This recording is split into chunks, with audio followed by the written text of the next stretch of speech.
కూలగొడుతున్నావు బుల్డోజర్లు పెట్టి.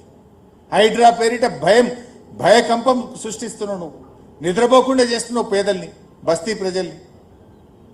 అదే బీఆర్ఎస్ ఇవాళ నాడు అభివృద్ధి చేసింది, నేడు ప్రధాన ప్రతిపక్షంగా. బీజేపీ అయితే పత్త లేకుండా పోయింది. బీజేపీ ఏం పడుచుకోలే. 8 ఎంపీలు గెలిచినా బడ్జెట్లో గుండు సున్నా. ఈ రాష్ట్రానికి ప్యాకేజీ రాదు, మెట్రో రైలుకు పర్మిషన్ రాదు. బీజేపీ కనీసం ఎరువులు కూడా సరఫరా చేయదు. బీజేపీ ఇయ్యది, రేవంత్ రెడ్డి కొట్లాడాడు. ఇద్దరు ఒకటే. కానీ బీఆర్ఎస్ ఈరోజు 2 సంవత్సరాల్లో ఆనాడు అధికారంలో ఉంటే అభివృద్ధి చేసి చూపాం, సంక్షేమ కార్యక్రమాలు అమలు చేశాం, దేశానికి రోల్ మోడల్గా తెలంగాణ నిలిపాం. దేశం తెలంగాణను చూసి నేర్చుకునే విధంగా ఈ రాష్ట్రాన్ని కేసీఆర్ గారి పాలనలో నడిపించాం. మనం మిషన్ భగీరథ పెడితే దేశం హర్ ఘర్ కో జల్గా దేశం మొత్తము అమలైంది. మనం 1962 పెడితే దేశం మొత్తం 1962 అమలు జరిగింది. మనము చెరువుల పునరుద్ధరణ కార్యక్రమం చేస్తే దేశం మొత్తం అమలు చేసింది.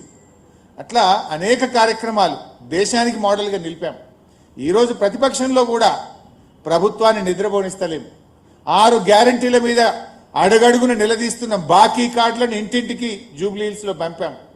రుణమాఫీ గురించి గల్లా పట్టుకొని అడిగితే ఇవాళ కనీసం అరకొరగనైనా రుణమాఫీ కొద్దో గొప్ప జరిగిందంటే బీఆర్ఎస్ పోరాటం, బీఆర్ఎస్ నిలదీస్తేనే రుణమాఫీ జరిగింది. బీఆర్ఎస్ పోరాటం వల్లనే ఇవాళ 2 సార్లు రైతు బంధు వచ్చింది, 2 సార్లు ఎగ్గొట్టిండు ఈ పుణ్యాత్ముడు. ఈయన వచ్చినాక 4 పంటలు, 2 సార్లు రైతు బంధు ఎగ్గొట్టిండు. నువ్వు ఎగ్గొట్టినవు, నీ సంగతి ఏందని బీఆర్ఎస్ ప్రశ్నిస్తే కనీసం 2 సార్లు రైతు బంధు వచ్చింది. మొన్న యాసంగి బోనస్ ఎగ్గొట్టిండు, దాని సంగతి ఏందని గల్లబట్టుకొని బీఆర్ఎస్ అడిగితే ఇప్పుడు వానకాలంకు బోనస్ ఇస్తా అంటుండు. యాసంగి ఎగ్గొట్టిండు, వానకాలం ఇస్తుండు. ఒక పంటకి ఇచ్చిండు, ఒక పంటకి ఎగ్గొట్టిండు. గురుకులాలు పిల్లలు పిట్టల్లాగా రాలిపోతుంటే, దవాఖానల పాలవుతుంటే బీఆర్ఎస్ గురుకుల బాట పట్టింది. ఈ ప్రభుత్వాన్ని నిలదీస్తే ఇవాళ గురుకులాలకు గ్రీన్ ఛానల్ అంటాడు, గురుకులాల మీద ముఖ్యమంత్రి రివ్యూ పెట్టిండు. అప్పటిదాకా విద్యాశాఖ మంత్రి ఈయననే కానీ ఈయన పట్టించుకున్న పరిస్థితి లేదు. హైదరాబాద్ భూములు అమ్ముకున్నాడు, అమ్ముకుంటే కూడా బీఆర్ఎస్ఏ ప్రశ్నించింది. బీఆర్ఎస్ హెచ్సియు భూములను కాపాడే ప్రయత్నం చేసింది. బస్ ఛార్జీలు పెంచితే మహిళలకు ఫ్రీ అన్నాడు, మగవాళ్ళకు డబుల్ టికెట్ కొట్టిండు. ఆడవాళ్ళకు ఫ్రీ అంటివి, భార్యకు ఫ్రీ అంటివి, భర్తకు డబుల్ టికెట్ కొడితే ఇక అదేం ఫ్రీ? భార్యకు ఫ్రీ అన్నావు, భర్త టికెట్ 10 రూపాయలు బదులు 20 రూపాయలు చేసినావు, ఆడికాడికి అయిపోయాయి. దాని మీద కూడా పోరాడింది బీఆర్ఎస్. బస్ ఛార్జీల మీద పోరాడింది బీఆర్ఎస్. మైనార్టీ మినిస్టర్ లేకపోతే పోరాడింది బీఆర్ఎస్. బస్తీ దవాఖానాల్లో జీతాలు ఇవ్వకపోతే, మందులు లేకపోతే పోరాడింది బీఆర్ఎస్. టిమ్స్ హాస్పిటల్ల నిర్మాణం ఆలస్యం జరిగితే పోరాడింది బీఆర్ఎస్.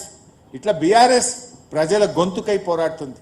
ఉద్యోగుల పక్షాన, నిరుద్యోగుల పక్షాన 2 లక్షల ఉద్యోగాలు ఏమైనాయని బీఆర్ఎస్ పోరాడుతుంది. రిటైర్డ్ ఉద్యోగుల పక్షాన బీఆర్ఎస్ పోరాడుతుంది. అవుట్ సోర్సింగ్ ఉద్యోగుల పక్షాన బీఆర్ఎస్ పోరాడుతుంది. పేదల పక్షాన బీఆర్ఎస్ పోరాడుతుంది. ఈ రకంగా బీఆర్ఎస్ ఆనాడు అధికారంలో ఉంటే పేదలకు పనిచేసింది, ఇవాళ ప్రతిపక్షంలో ఉంటే పేదల గొంతుకై, ప్రశ్నించే గొంతుకగా నిత్యం ప్రజల్లో ఉంటూ బీఆర్ఎస్ పోరాడుతుంది. అందువల్ల ఇలాంటి బీఆర్ఎస్ పార్టీని మీరందరూ కూడా జూబ్లీహిల్స్లో గెలిపించాలని చెప్పి కూడా జూబ్లీహిల్స్ ప్రజల్ని మేము కోరుతా ఉన్నాం. ఇవాళ బీజేపీ కాంగ్రెస్ 2 ఒకటే. ఎందుకు ఈ మాట అంటున్నామంటే ఇవాళ జూబ్లీహిల్స్లో పోటీ చేస్తున్న అభ్యర్థి నవీన్ యాదవ్ తమ్ముడు వెంకట్ యాదవ్, ఆయనకు 3 ఓట్లున్నాయి ఆధారాలతో సహా. కాంగ్రెస్ అభ్యర్థి తమ్ముడికి 3 చోట్ల ఓటు ఉంది జూబ్లీహిల్స్లో. ఇది ఎక్కడిది అని మేము ఎలక్షన్ కమిషన్కి ఇచ్చాం, ఫిర్యాదు చేసినాం, కానీ దాని మీద యాక్షన్ లేదు. దాదాపు 25,000 ఓట్లు కొత్తగా నమోదైనాయి. ఇందులో డూప్లికేట్ ఓట్లున్నాయి, వాళ్ళు అక్కడ ఉండడం లేదు, దొంగ ఓట్లున్నాయి, ఓట్ చోరీ జరుగుతుందని బీఆర్ఎస్ ఫిర్యాదు చేస్తే కిషన్ రెడ్డికి పట్టది, బీజేపీ ప్రశ్నించదు, బీజేపీ దాని మీద ఎంక్వైరీ వేయదు. మీ చేతులు అధికారం ఉన్నా మీరు పట్టించుకోరు. ఇద్దరు కలిసింది కనుకనే అది జరగదు. మరి రాహుల్ గాంధీ కూడా దేశమంతా బీహార్లో పోయి ఓట్ చోరీ అంటాడు.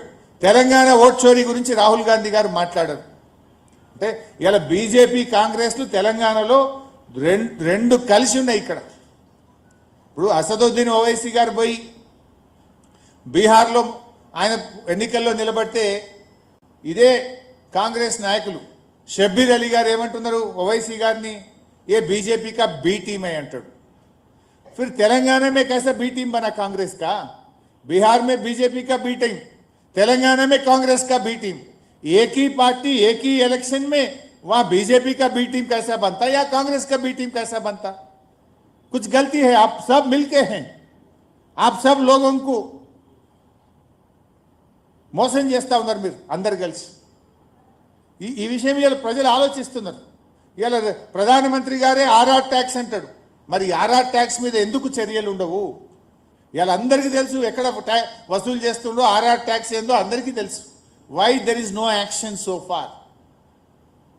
అదేవిధంగా బీసీ రిజర్వేషన్, ఢిల్లీలో అధికారంలో ఉన్నది బీజేపీ, రాష్ట్రంలో అధికారంలో ఉన్నది కాంగ్రెస్. వీళ్ళే ధర్నాలు చేస్తారు. చట్టాలు పాస్ చేయాల్సింది మీరు, కానీ బీజేపీ ధర్నా చేస్తుంది, రోడ్ ఎక్కి కాంగ్రెస్ ధర్నా చేస్తుంది. ఎవరి చెవులలో పూలు పెడుతుంది? ఇద్దరు కలిసి ఉన్నారు కనుకనే ఇలా బీసీలను ఈ రాష్ట్రంలో మోసం చేస్తూ ఉన్నారు మీరు. బీజేపీ కాంగ్రెస్లు ఈ జూబ్లీ హిల్స్ ఎన్నికల్లో ఇద్దరు కూడా ఒక్కటై పనిచేస్తూ ఉన్నారు. ముఖ్యంగా ఈరోజు రేవంత్ రెడ్డి గారు हमारे मुसलमानों का भी बेइज्जती करा. परसों वो इलेक्शन में